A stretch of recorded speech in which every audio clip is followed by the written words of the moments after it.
Hi everybody, I'm Sherry and this is me now. So, I know it's been a really long time. I had a whole pile of crap all that happened over the last few years. When I first stopped, I had felt like I kind of ran out of things to share with you. And then all of a sudden, a whole pile of things happened, and I felt like I was too busy to get around to sharing things. I was working full time, and I was trying to do the quilting, and I had a whole bunch of health things happen. So I'm going to catch up real quick, and then I'm going to try to really get this thing all back on track. I want to shift gears a little bit, so it's actually going to be kind of like a day in the life of, or a week in the life of, depending on how often I can do the little videos.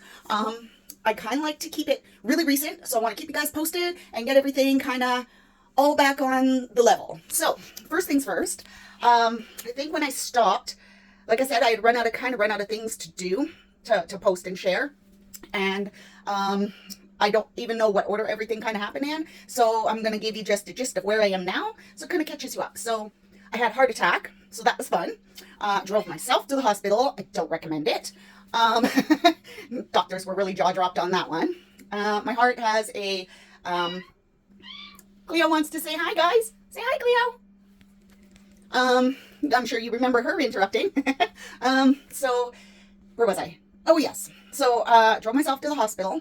My heart was, it's called a congenitive heart failure. So, basically, your heart works to pump blood out, and then it relaxes to let blood in and work to pump blood out. So what mine was doing was working my whole life to pump blood out, and then it had to work to pump blood in and so it had to work twice as hard. So eventually it just wasn't doing anything. It was hanging out, pumping at about 13%. Most people's hearts work at about 55, some 45, so say 45 to 65% on average. Some better, some less. Mine was at 13%, so it really wasn't doing anything. So that was great. And apparently I've had this for my entire life. So when my heart just got to be too much, I would lay or sit or whatever, I would just collapse, and then I'd be really still, and I would concentrate teeny tiny breaths until I got my heart under control and things were kind of working again. I didn't know it was actually possible to breathe yourself out of a heart attack, but apparently, because I've been doing it my whole life, I guess, I kind of learned how to do it. But anyway, the day I went in, it was about 4 hours and I couldn't get it to stop. I couldn't breathe slow enough. I couldn't concentrate, like I was just in excessive amount of pain. So I decided to go to the hospital and finally figure out what was wrong with me. And that was what was wrong with me. So we tried for a whole year on just medication. That did bring things up a little bit, but they couldn't get it past between 19 and 23%. That was the best they could do with the medication alone. So I have, let's see if you can see it in here. See that big lump? I have a pacemaker defibrillator. They put that in after 1 year.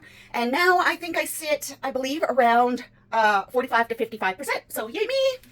I kind of have a normal heart. It's a little weird. The first year about of having it in, it's titanium. So I went swimming.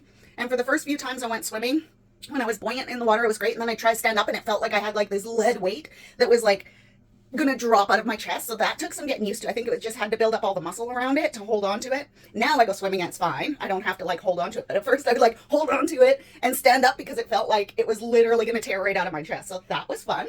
There's a lot of little adjustments. Let's see.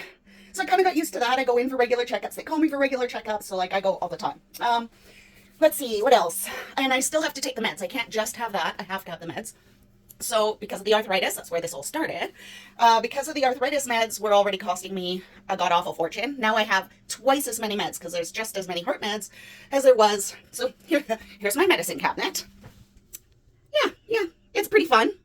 You know, like lots. I feel a little bit like a pharmaceutical center here. Let's see.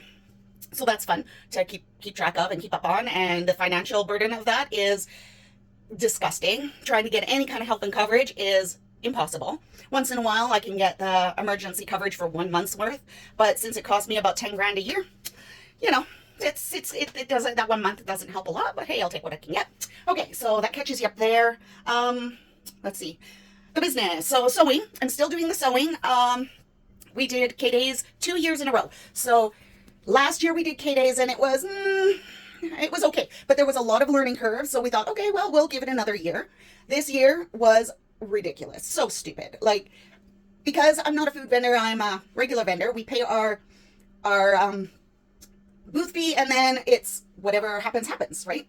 Whereas the food vendors, they're outside and they pay on percentage of what they sell on top of their fee for being there. So K-Days advertises all of the outside stuff, but they don't tell anybody about the inside stuff. So there we are, just sitting there, and people don't even know there's anything inside of K-Days. So, so that's really a huge dent in any kind of possibility of selling our stuff. Last year, they kind of had the locals all kind of grouped together, which was nice, because when people found us, they knew, oh, okay, we're in the local section, and they could kind of go, but they pushed us into a back corner kind of thing, and most people didn't know we were back there. So that was a challenge. This year, they peppered us in, but instead of making the aisles so people could actually floss up and down all the aisles in an orderly fashion, they kept putting like blockades in the middle and weird booths to block the flow. So people would end up missing a whole bunch of stuff, and a lot of people who were actually looking for us, even though we did videos on here is how to find us, they would get lost and couldn't find us. And the ones that did, they're like, oh my gosh, I thought I was never going to find you. We were looking for you. And so many people like, oh, we didn't even know there was anything inside here. So this year was way worse than last year, and this year was the chance that we were giving them to decide if we were going to keep doing it. So we're just not. Let's see, what else? Expo, I got into Expo for the first year this year. It wasn't terrible, but it wasn't mind-blowing. Our economy blows right now, so you have to take that into consideration. And don't get me wrong, we did take that into consideration with K-Days as well. But like I said, all the different other hiccups is what kind of cinched our thing there. We did get, when I say we, I mean me and my daughter, who is Ruth's Timber and Tales. So she does all the furniture stuff because I retired from carpentry. She got all my tools and she's doing carpentry. So she does furniture and shelves, and here, I got some. I got lots, actually. So she custom built me this shelf to fit in this spot. She custom built me this one, right, to fit on my desk. She custom built me all of these paper sorters to fit my stuff. These all slide out, except for when I'm trying to do it one-handed. So they all slide out. She custom built me this guy. This is the typical coffin shelf that she normally does, but she will custom make anything. Like, she's amazing. So, so Ruth's Timber and Tales, and I say we, I mean her and I, because we tend to try to place ourselves side by side, since we're just one person in a whole company and one person in a whole company. Going to the bathroom breaks or leaving your booth is not an option unless you have somebody there who can take care of your customers and watch your booth, so no thefts, etc. So we try to do all of our stuff together. Okay, so anyway, we both booked again. This was her third year at Expo, my first year at Expo. We booked again for next year, so we're good there. Hopefully our economy improves, and we're not sorry we did it. We've downsized our regular markets. Like, we were doing a lot of different markets, like the small ones on the weekends. We've kind of downsized to just the Alt After Dark night market at Aviation Museum. I think they're kind of transitioning it into the last Friday of every month. So we're kind of keeping an eye on that. Let's see. So that's where my market stuff is. Doing quilts. Oh, I've upped from quilts and pillows. I have upped a lot. I do bougie bags. I do drawstring bags, hot and cold rice bags, stuffies. I do the Color Me collection. Super, super fun. So I started with just a few items for my first year of K-Days.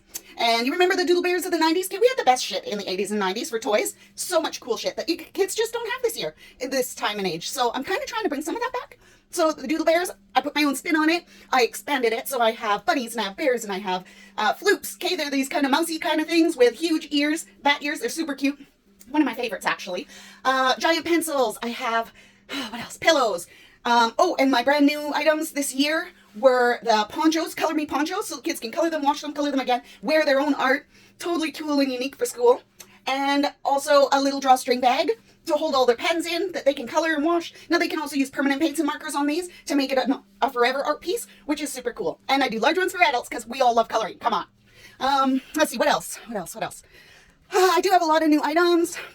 That was one of my big ones. What else? Oh, I do shawls. I'm trying to think. Lots of new things coming. And as they come now, I'll keep you guys posted. Oh, the search games. The search games are fantastic. Okay, remember you used to have a little beanbag thing and it had all kinds of hidden items in it? Again, 80s and 90s, fun toys. Can't find them anywhere. I make them, okay? I make them in keychain size. I make them in a small size. So the keychain has 6 hidden items. The small size has 12 hidden items. And then I make the large one, and that one has 24 hidden items in it. Super fun, cool, cute little designs. Yeah, like lots of cool stuff coming out. And I got more stuff on the go. My to-do list is super long. My time to-do list is super short. So we're going to add in the Now Me. the me now, the now me. See, things haven't changed so much, right? Let's see. And I think that's kind of it. I haven't been keeping up on how I feel and look every day. So that's one of my big goals, is to do my hair and makeup every day, get fully dressed properly every day, not just, you know, sweats and tank tops, and trying to be active. And I want to do a cosplay next year for Expo. I don't know how many of you watch Lucifer, but I want to do Maze, which means this body right here, this one, has to get in shape. So in shape it shall get. I'm going to do exercises. My eating is good. I've been really doing well on the eating thing, and I can maintain, and I have lost. I went down from I think 210 was my high weight, and I'm down to like 187. So I am coming down. I'm just not, you know, 135 like I would like to be, but that will come in time. And I've noticed the shape in my face and stuff is changing. I don't really have as much of a double chin that I used to have, which is nice. But it takes time, right? So we're gonna watch and grow and do this together, or shrink and do this together, whichever. Let's see, what else can I tell you? I think that's it, and it's been a little bit of a long video, but I really wanted to catch you all up.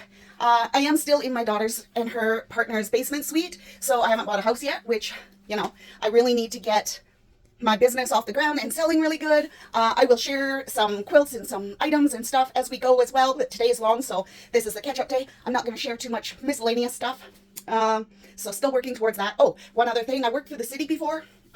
My job ended in January. I've been on EI since then, and tell you, when you got a heart condition and arthritis and you can't lift and you can't do all these requirements, even for a desk job, nobody wants to hire somebody my age. I'm over 51 now.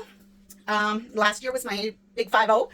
So people look at my age and they look at my health and they look at my need for, you know, healthcare, and they're like, no, sorry, we're going to go with someone else. So that's been a challenge. Trying not to get discouraged on that. I managed to get really far ahead on rent and bills and all that stuff before my job ended, so that I wouldn't be in a big mess trying to survive on EI. But now here we are. It's September, almost the end of September, and I am getting really down to the nitty gritty and getting to the end of my being ahead, and things are pretty hairy canary. Getting a little stressed, trying not to let it get to me. So there's that. Yeah, I think that now catches you up. I think so. So I'm going to let you all go, and I hope you come back, keep watching me, and I'm going to do my darndest to keep you all posted and keep on this and not let it backslide like I did last time. Since I'm changing it to like an everyday, hey, how you doing? Hopefully that means I don't get discouraged and just let it drop. I really appreciate all you viewers, and I really appreciate everyone who watches, and thank you so much for coming back. For those who came back, thank you. For all those who are new viewers, and I look forward to seeing you again. Thank you so much. I'm Sherry, and this is me now, over and out.